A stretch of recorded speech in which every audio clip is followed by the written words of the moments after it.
고난은 인생 역전의 시간이다. 고난은 인생 역전의 시간이다. 라는 제목으로 말씀 전합니다. 대박 인생을 꿈꾸는 사람들이 자주 찾는 곳을 꼽으라면 아마 로또 가게일 것입니다. 그리고 그곳을 찾는 사람들에게 그 소망을 주는 로또 강구 문구도 대부분 인생 역전이라는 그런 문구가 로또 가게의 입구 쪽에 붙어 있든지 아니면은 그 가게를 홍보하기 위한 그러한 배너 그 간판, 그런데 인생 역전이라는 문구가 붙어 있는 것을 종종 볼 수 있습니다. 로또 1등에 당첨될 확률이 814만 5천분의 1이라고 합니다. 이 확률은 벼락을 맞을 확률보다 더 낮다고 합니다. 그러니까 1등에 당첨되면 대박 인생 역전이라는 말도 나오는 것은 당연하다라고 할 수가 있을 것입니다. 그런데 진짜 문제는 정작 본인은 역전된 인생을 살아갈 준비가 되지 않았다는 것입니다. 로또 1등에 당첨되면은 그 어마어마한 이 당첨금을 받게 될 것인데, 그 당첨금이 자신에게 주어졌을 때에 그 당첨금을 감당할 수 있는 그러한 준비가 전혀 되지 않은 그러한 상태에서 자신의 인생에 그 인생 역전이라는, 즉 대박 인생이라는 그러한 일이 벌어지게 되었던 것이죠. 그렇기 때문에 그 대부분 로또 1등 그 당첨된 자들 중에 그 몇 년 만에 망했다는 그러한 소식을 듣게 되고 가정이 파탄났다라는 그러한 소식을 종종 들을 수도 있습니다. 이러한 사실은 그것이 알고 싶다라는 이 방송에서 몇 년 전에 로또 1등 당첨자들의 현실이라는 그러한 주제로 방송을 했었는데, 그 실상이 사람들에게 충격을 주었던 것입니다. 성경에도 인생 역전을 경험한 많은 믿음의 사람들이 있습니다.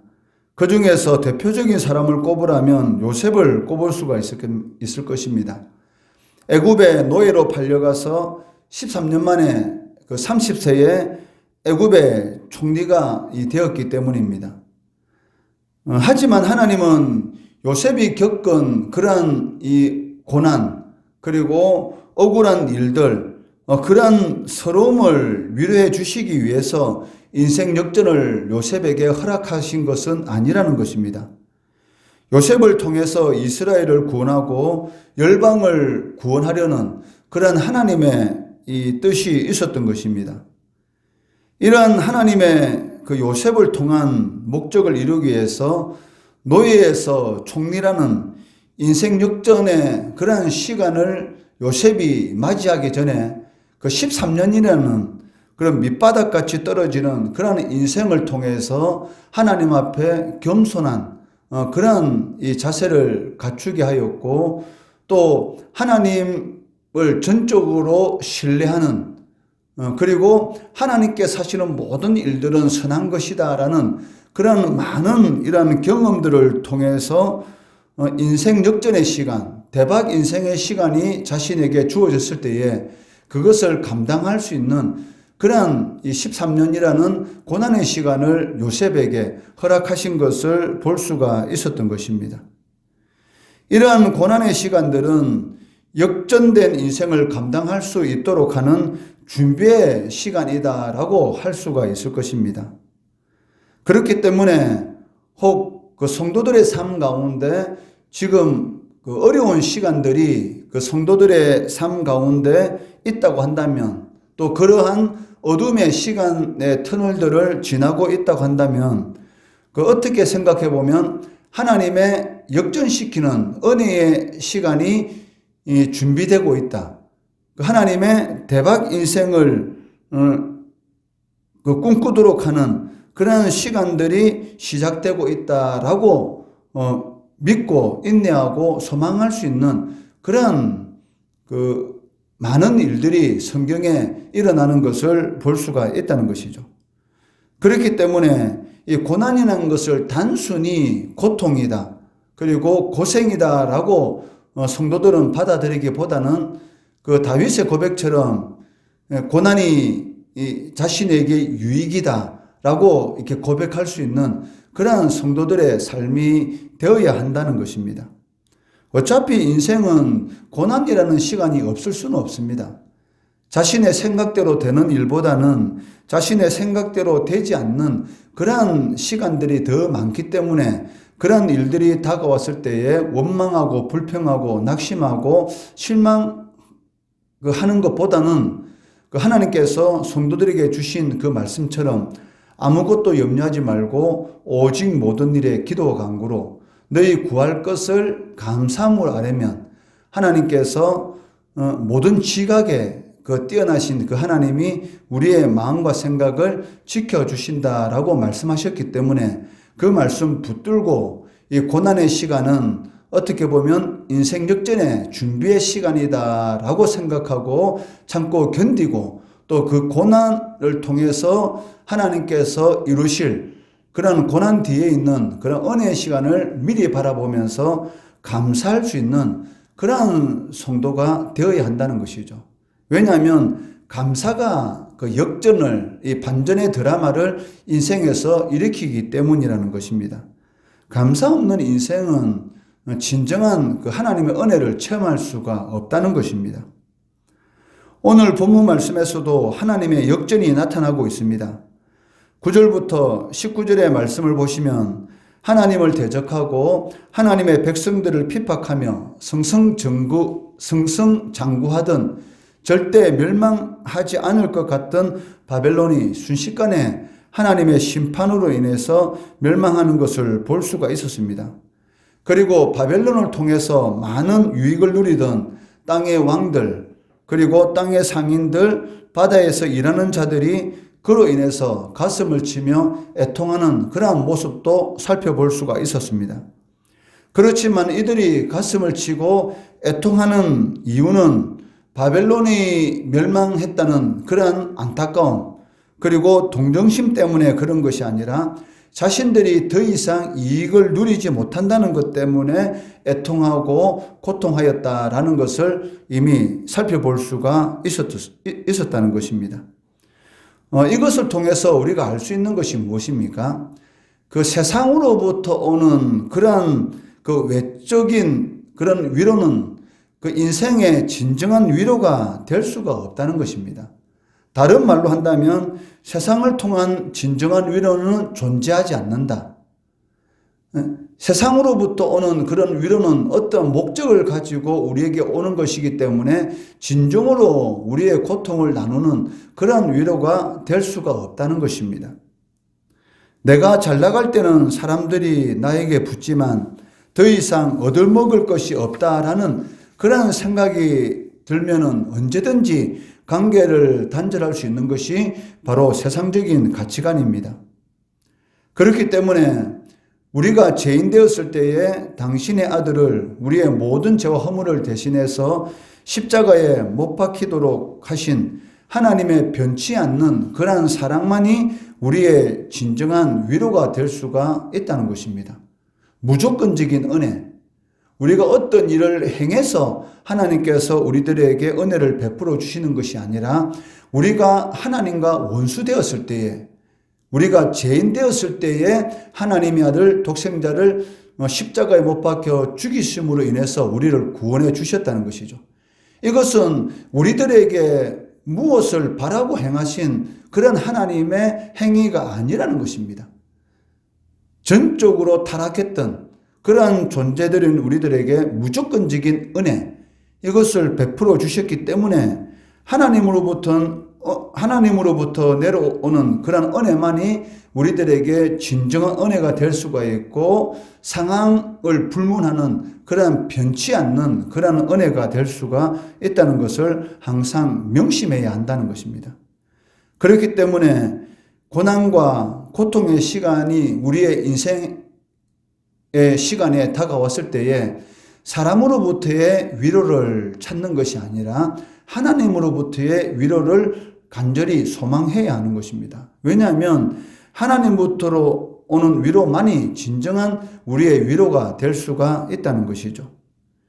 이처럼 자신들이 누리는 부의 원천이 사라졌다는 것 때문에 새 집단들이 가슴을 치며 애통하고 있는 그러한 고통의 시간에 이와는 대조적으로 성도들은 즐거워하는 그러한 일들이 일어나게 됩니다. 왜냐하면 바벨론이 성도들을 핍박하려고 했던, 그리고 핍박했던 모든 시간들이 하나님의 심판으로 인해서 바벨론을 심판하였기 때문입니다. 20절 말씀해 보시면 하늘과 성도들과 사도들과 선지자들아 그로 말미암아 즐거워하라. 하나님이 너희를 위하여 그에게 심판을 행하셨음이니나 하더라.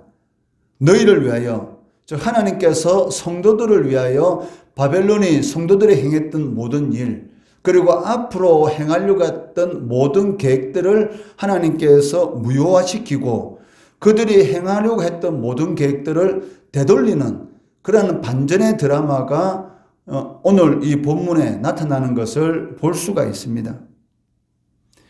이러한 반전의 드라마는 성경 안에 많이 보여주고 있습니다. 에스더서에 보더라도 그 하만이 이 모르드게를 죽이려고 자신의 집 앞마당에 약 25m나 되는 높은 나무 기둥을 세워 나왔습니다. 많은 사람들은 이 자신이 왕으로부터 제2인자의 이런 칭호를 듣게 됐을 때에 자신이 길을 걸어갈 때마다 자신의 앞에서 무릎을 꿇고 자신을 이렇게 경배하는 그런 이런 모습을 보이고 있는데, 이 모르드게는 전혀 자신 앞에서 머리도 숙이지도 않고 고개를 빳빳이 들고 또 자신의 모든 일들에 대해서 이렇게 마치 이렇게 대적하려고 하는 그런 모습을 볼 때에 도저히 용납이 되지 않았던 것이죠. 그렇기 때문에 이 아말렉 족속인 이 하만이 이 유대인인 모르드게를 죽이기 위해서 25m나 되는 그런 나무 기둥을 세웠을 때에 오히려 그 나무 기둥에 모르드게가 매달리는 것이 아니라 그 하나님의 이 반전의 이 역사를 통해서 자신이 매달려 죽게 되는 그러한 그 사건이 벌어졌던 것입니다. 수세에 몰려서 아무 희망도 없고 이제는 죽을 수밖에 없는 그런 상황 가운데 모르드게가 떨어졌지만 하나님의 백성이다, 그 하나님의 자녀다라는 이 가치관, 이 유대인들 자신의 민족과 원수되는 이 아말렉 족속인 하만 앞에 내가 하나님을 섬기는 사람으로서 불의에 타협하는 것처럼 고개를 숙일 수가 없다라는 그런 하나님의 정체성을 끝까지 유지하려고 했던 이 모르드게에게 이 반전의 이런 드라마를 행하시는 것을 우리는 에스더서를 통해서 볼 수가 있었던 것입니다. 그 하나님의 역사는 그 하나님의 편에 서 있는 사람들에게 반드시 일어나게 됩니다. 우리가 어느 편에 설 것인가, 세상 편에 설 것인가, 하나님 편에 설 것인가, 이것을 잘 판단해야 한다는 것이죠. 그렇지만 눈에 보이는 그런 순간적인 이익 때문에 하나님 편에 서는 것이 아니라 세상 편에 설 때가 있다는 것이죠. 이러한 사탄의 미혹에 속지 않도록 항상 깨어 있어야 한다는 것입니다. 하나님의 심판은 단순히 망하는 정도가 아니라 회복 불능의 상태로 멸망시키는 것을 볼 수가 있습니다. 이를 21절에서 23절의 말씀에 잘 보여주고 있는데, 이 21절에서 23절 말씀해 보시면 이 반복적으로 나오는 단어가 있습니다. 즉 결코라는 단어입니다. 이 결코라는 단어가 무려 6번이나 반복되고 있습니다. 21절로 23절 말씀해 보시면 이에 한 힘센 천사가 큰 맷돌 같은 돌을 들어 바다에 던져 이르되 큰 성 바벨론이 이같이 비참하게 던져져 결코 다시 보이지 아니하리라. 또 검은고 타는 자와 풍요하는 자와 퉁수 보는 자와 나팔 부는 자의 소리가 결코 다시 내 안에서 들리지 아니하고 어떠한 세공업자든지 결코 다시 내 안에서 보이지 아니하고 또 맷돌 소리가 결코 다시 내 안에서 들리지 아니하고 등불 빛이 결코 다시 내 안에서 비치지 아니하고 신랑과 신부의 음성이 결코 다시 내 안에서 들리지 아니하리로다. 너의 상인들은 땅의 왕족들이라 내 복술로 말미암아 만국이 미혹되었도다. 결코 회복할 수 없는 회복 불능의 심판이 악인들에게 반드시 하나님께서 행하신다는 것입니다. 이처럼 바벨론이 철저하게 멸망할 수밖에 없었던 그 이유가 무엇입니까? 24절 말씀해 보시면 선지자들과 성도들과 및 땅 위에서 죽임을 당한 모든 자의 피가 그 성중에서 발견되었느니라 라고 말씀하고 계십니다. 하나님의 말씀과 그리스도의 증거 때문에 흘린 그 순교자들의 그 피가 바벨론 성중에서 발견된 것이 바로 이 바벨론 멸망의 가장 큰 이유였다는 것입니다. 즉 성도들을 핍박한 그런 모든 행위들이 회복 불능의 심판을 당하게 되는 그러한 원인이 되었다라는 것을 알 수가 있습니다. 이것은 요한계시록 6장에 기록된 우리 피를 갚아주지 아니하시기를 어느 때까지 하시려 하나이까? 하나님의 말씀 때문에 그리스도를 증거하는 것 때문에 고통당하고 흘린 그런 성도들의 피를 언제 하나님께서 갚아주시겠습니까? 라는 이러한 성도들의 기도에 대한 응답이 오늘 본문에 나타나는 것을 보게 되는 것입니다. 이는 또한 그 순교를 각오하고 하나님의 백성의 길을 담대히 걸어간 성도들의 궁극적인 승리다라고 말을 할 수가 있을 것입니다. 비록 세상에서는 너무나 미약하고 연약하고 아무것도 행할 수 없는 것처럼 보였던 이 성도들의 그러한 모습들이 하나님의 심판을 통해서 궁극적으로는 실패자가 아니라 승리자의 모습으로 나타나게 되었다는 것입니다. 바벨론은 하나님을 대적하고 하나님의 백성들을 핍박하면서도 결코 멸망하지 않을 것이다 라는 그러한 오만한 자신감으로 가득 차 있었습니다. 또한 하나님의 영광을 가로채고 자신을 영화롭게 하였습니다. 그렇지만 이러한 바벨론이 순식간에 하나님의 진노의 심판을 받아서 멸망하게 되는 것을 볼 수가 있습니다. 코로나 사태를 맞고 있는 오늘날 사탄과의 이 영적 전투가 너무나 치열하다라고 할 수가 있을 것입니다. 어쩌면 기독교인이다, 예수를 믿는다, 교회를 다니고 있다라는 그러한 말도 하기 어려울 정도로 교회에 대한 불신자들의 인식이 좋지 않은 그러한 상황 속에 있다라고 할 수가 있습니다. 물론 이렇게 된 이유는 교회의 부족함도 있겠지만 그 실질적으로는 이 외부의 의도적인 교회를 향한 잘못된 정보들이 더욱 교회에 대한 인식을 좋지 않게 하였다라고 할 수도 있습니다. 이러한 때에 우리 성도들은 어떻게 해야 하겠습니까? 더욱 하나님의 음성을 듣도록 힘써야 한다는 것입니다. 모이기를 힘쓰고 모여서 하나님의 음성을 듣도록 더욱 그 힘쓰는 그러한 일이 필요하다는 것입니다. 왜냐하면 그 하나님의 음성을 듣지 못하도록 하는 것이 바로 이 사단의 계략이기 때문입니다. 왜 성도들이 사단의 이 거짓말에 미혹되는 그 이유가 무엇입니까? 그 하나님의 말씀을 듣지 못했기 때문에. 사람이 떡으로만 사는 것이 아니요 하나님의 입에서 나오는 말씀으로 살 것이다 라고 주님께서 말씀하셨는데, 사단은 끊임없이 그 하나님의 말씀을 듣지 못하고 이 떡이 이 인생을 행복하게 해줄 것이다 라는 그러한 이런 미혹하는 역사를 시도 때도 없이 행하고 있습니다.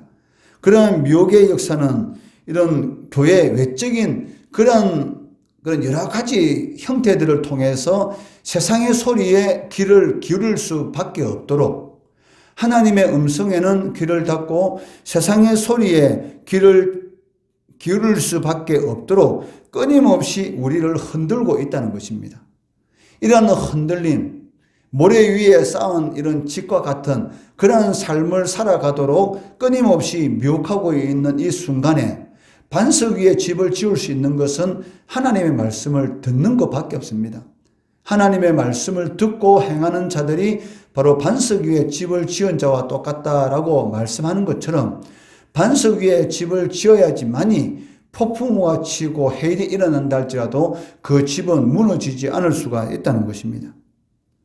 그렇기 때문에 이러한 때에 우리가 신앙생활을 하기가 어렵고 힘들 이러한 순간에 더욱더 하나님의 음성을 들으려고 하는 그러한 노력이 필요하다는 것입니다. 하나님의 은혜는 초신자 때는 하나님께서 끌고 가는 그런 은혜가 있습니다.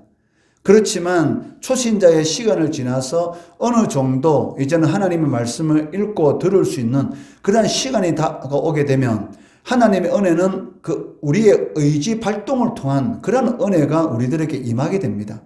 내가 하나님의 말씀을 붙들어야지. 내가 어떠한 상황 가운데 있을지라도 하나님의 음성을 들어야지. 라는 내 마음의 결단이 있을 때에 거기에 그 결단을 이룰 수 있는 하나님의 보태주시는 은혜가 임하게 된다는 것이죠.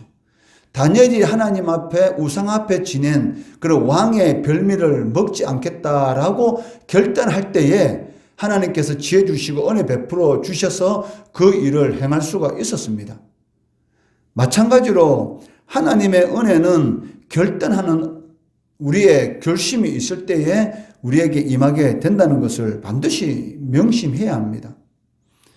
어떤 분들은 권사의 직분을 가지고 있으면서도 불구하고 그 새벽 기도에 잘 나오지 못하는데 그 말은 새벽 기도에 나가려고 하는데도 잘 되지 않는다고 그렇게 말을 합니다. 그러면서 하시는 말씀이 무엇이냐면 예전에는 하나님께서 은혜 베풀어 주셔가지고 나를 새벽 기도로 나오도록 인도해 주셨는데 지금은 그런 은혜가 없다라고 이렇게 말을 하는 것을 이렇게 볼 수가 있었는데 그것은 잘못된 생각입니다. 초신자 때는 하나님께서 일방적으로 은혜를 베풀어 주셔서 이끌어 가십니다. 그렇지만 어느 정도 시간이 지나면은 은혜가 먼저, 그러니까 자신의 의지가 먼저인 것이죠. 그러니까 어느 정도 시간이 지났을 때는 성도의 의지, 그 다음에 하나님의 은혜가 플러스가 되는 것입니다. 그렇지만 초신자 때는 하나님의 은혜, 그 다음에 의지, 이 순서가 바뀌는 것이죠. 그런데 이제 권사라는 직분을 가지고 있고 스스로 일을 쓸 수 있는 이제는 젖 먹는 어린 아기가 아니고 걸을 수 있는 그런 상황 가운데 있는데도 불구하고 끊임없이 젖달라 하니까 젖을 줍니까? 안 주는 것이죠. 이제는 밥을 먹어야 되는 것이죠.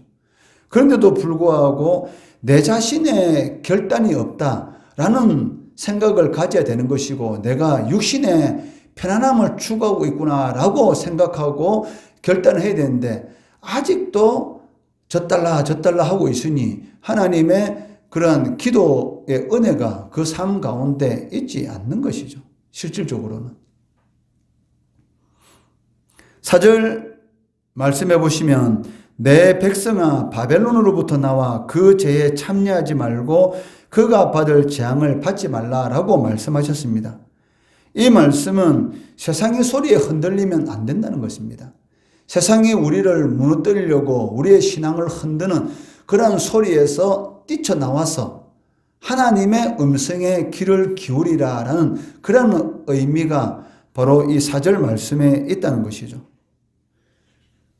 그럴 때에 대적들을 결코 보이지도 들리지도 않게 하시는 하나님의 이런 반전의 드라마, 우리를 어렵게 하고 우리를 힘들게 하는 모든 외부적인 그러한 이런 환경들을 보이지도 않게 만드시고 그리고 들리지도 않게 하시는 그런 하나님의 은혜 역사가 우리의 삶 가운데 일어나게 된다는 것입니다. 이러한 반전의 역사, 이러한 인생 역전의 역사를 체험하시는 우리 성도들 되시기를 주의 이름으로 축원합니다.